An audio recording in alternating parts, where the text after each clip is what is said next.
Good morning, ladies. I'm very sorry about the technical difficulties this morning. Okay, so we're week 2, Pink Santa. So I hope if any of you have any questions, please let me know what your questions are, because I am here happy to help in any way I can. I did get the rest of my beard done. I know it's upside down to you guys. Did finish up my beard, added a few layers to it, so that looks better. And I am almost done with my turkey tufting. All I have left is the bottom here, but I'll wait because I'll do a demo with what's left so I can show you guys how to turkey tuft at some point. So last week was the face, the background, the snow at the bottom.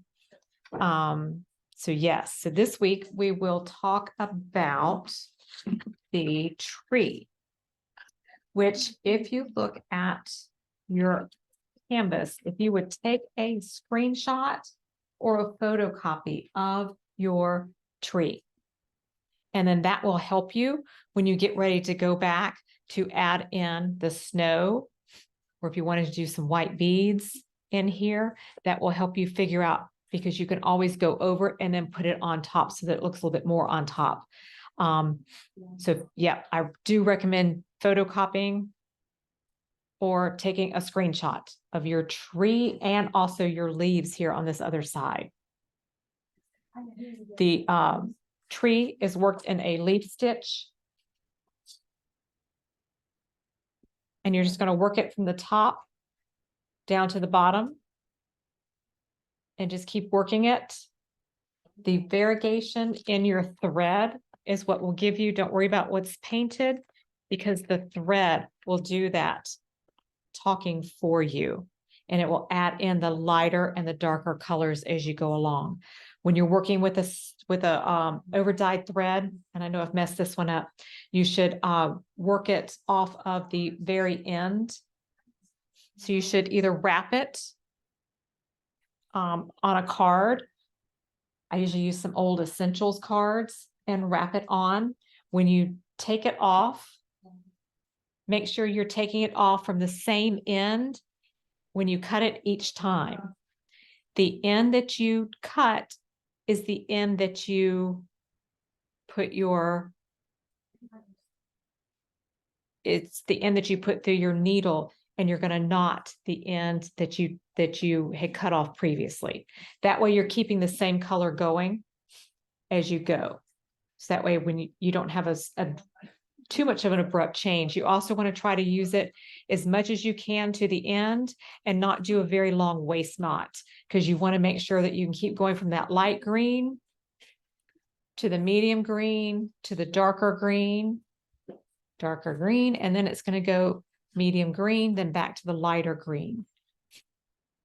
And then if there's certain areas you want it to be a certain color, just stitch that area and then come on back to fill in with the other color if you're wanting to keep with some of the shading colors on there. Like I said, you can stitch over some of the snowflakes, or some of the little dots I did actually stitch over and just kept the leaf pattern going. And then I went back and used my diagram, my picture, to go back and add which is on the next page. Oh, yep, the next page, which is adding the snowflakes back in with the snow. And that was done. You could do basket weave, you could do French knots, or you could actually also incorporate some beads into that. The basket on the front, all I did with the Threadworks is I just worked the areas that were the leaves and the dark green areas. I just added some tent stitches through there. This one, I'm pretty sure I did a leaf stitch on that one. Just followed that dark vein and just worked it out on that one. And this one, I did half of a thing, but the rest, the dark green areas and medium green areas, I just did with in a tent stitch. And don't worry, you're going to see a little bit of that through there, but for the most part, it's going to get covered with the leaves. But you do see some, or not the leaves, the petals with the ribbon. So some of those do get covered and some you can see through. So just add that to the front and the back, add your snowflakes to your tree, and that is that. The mittens on the front are worked in a Kalem stitch. Yep, horizontal Kalem. So I ran it sideways, and I've got to get a little sticky on there because I've gotten some of the fuzz from my turkey tufting on there. So I have to get a little tape and get that off of there. I just worked it with 2 needles in the Kalem stitch and just went with what was somewhat painted with the hot pink, kind of burgundy-ish pink, and then the white essentials. So the Persian and the white essentials for that. And then the middle part is the handle, which we will do later. So that is the mittens, the tree. Then that gets us over. If you skip down a little bit, you can do the undergarment. It's done in a basket weave. It is just this little area here at the bottom of the coat. I took the stripes out. I personally felt like they were a little distracting. So I took the stripes out and just did it all solid. And I did that in velvet. And then you've got just a little bit of the gold down there at the bottom as well. So that's the undercoat. And then this area, the inner coat that's flopping out was actually done with a crisscross Hungarian. Crisscross Hungarian with a medium colored pink. And then the silk lame sparkle for the dots where you have your empty spot in your crisscross Hungarian, which is here on your diagram. So your crisscross Hungarian, you just work the stitch all the way across, you come back, and then you can go back and lay in your silk lame. You could either do a crisscross, a cross stitch, a single stitch, or a French knot in there. So that is that. And then his hat is similar to a crisscross Hungarian, but you don't have the little open area. So this is an alternating double nobuku. Don't let nobuku scare you. Once you get your first row, it just sets it up, and then you just keep going back and forth with the nobuku. And that's for the hat. Gives you a little bit bigger pattern, crisscross, kind of a woven knit look to it. So it was a real pretty pattern. And here it is. It's a little upside down for you guys. There's the back of the hat in there for you. See if I can get the light on. There we go. That's a little bit better. With velvet, you do lose a little bit of your pattern with the velvet. Again, I've got to get the fuzz off. So you're going to lose a little bit of the pattern, but you can actually see this a lot better than you usually do with working with the velvet. So there's the back, and then the front here. And I see I missed a stitch. I have to go back and fix that. This bright light. Missed 2 stitches. So I'll go back and fix those. But anyway, so there's the hat. Okay.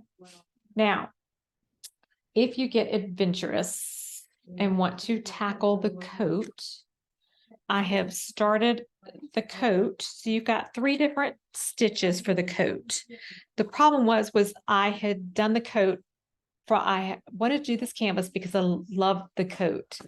So I got the stitch guide from Mary Leggett and stitched the coat, finished, the front and half the back, and had talked with Michelle and then emailed Mary and said, hey, I'm doing this as a class.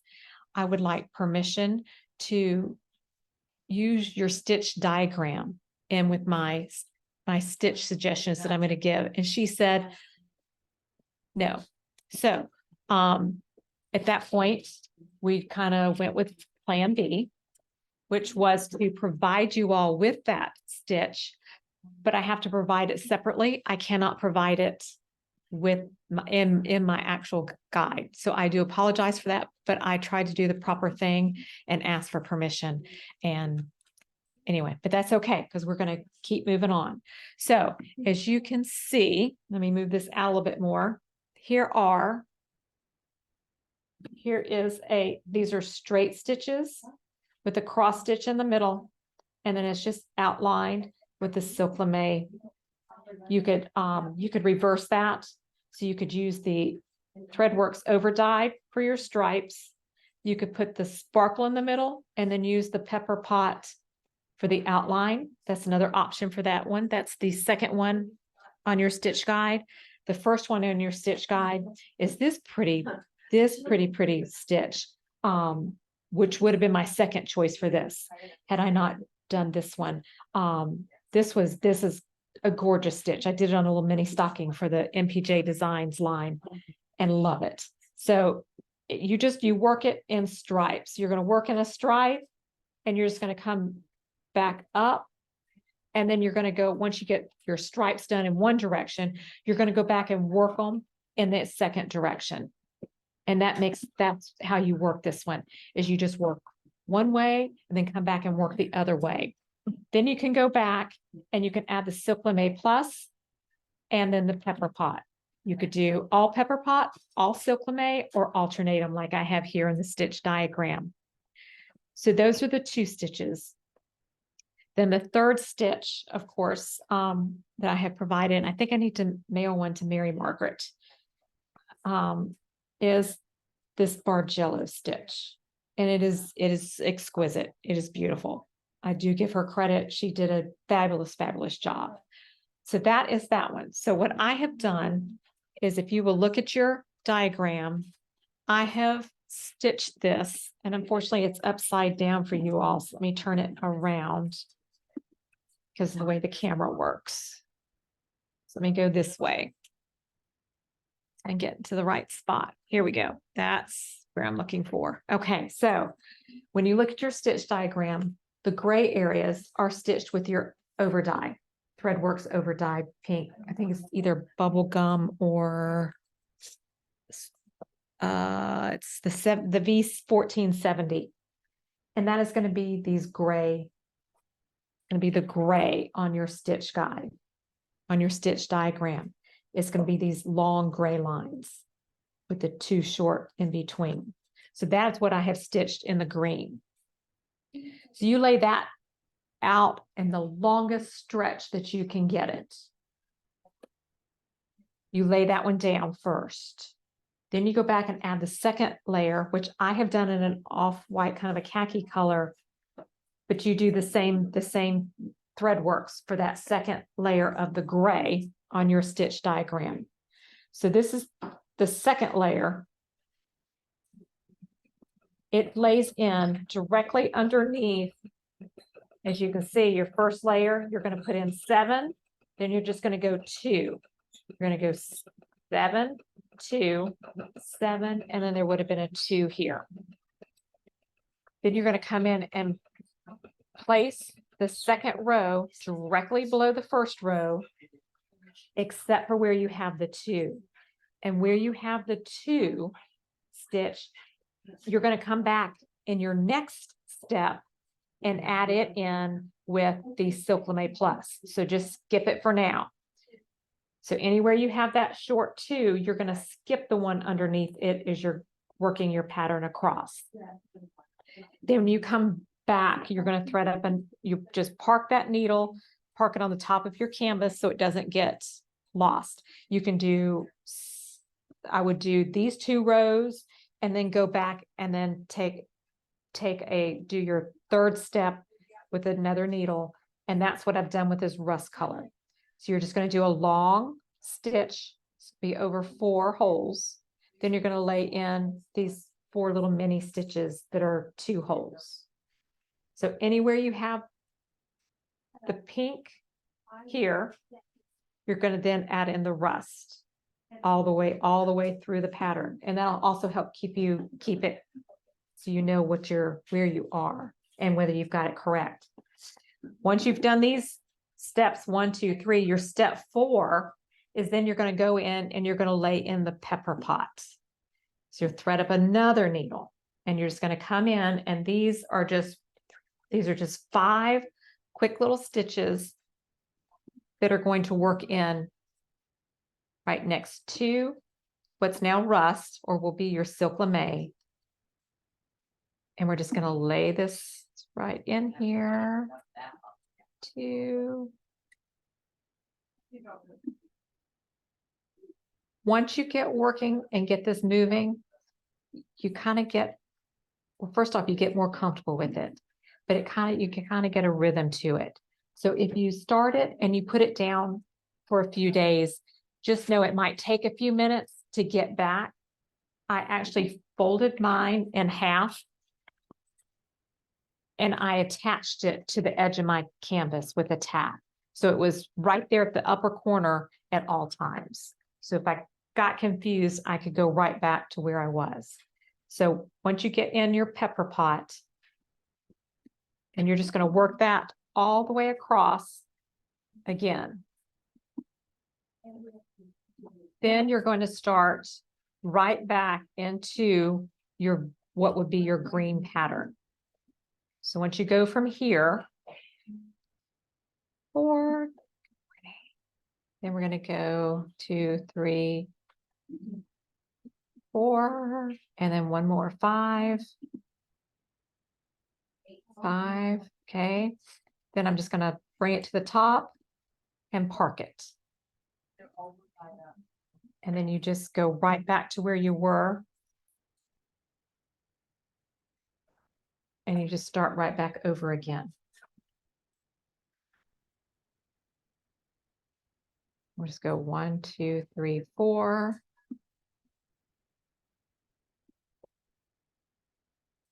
One, 2, 3, 4. And you should see a pattern sets up.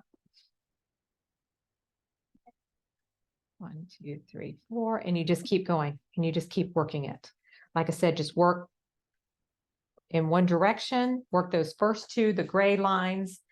What I also did, and I tried to do on y'all's, was I did try to go through and with a marker, delineate it out between the gray, the pink, and the blue. So the blue would be your pepper pot. The pink would be your silk lame.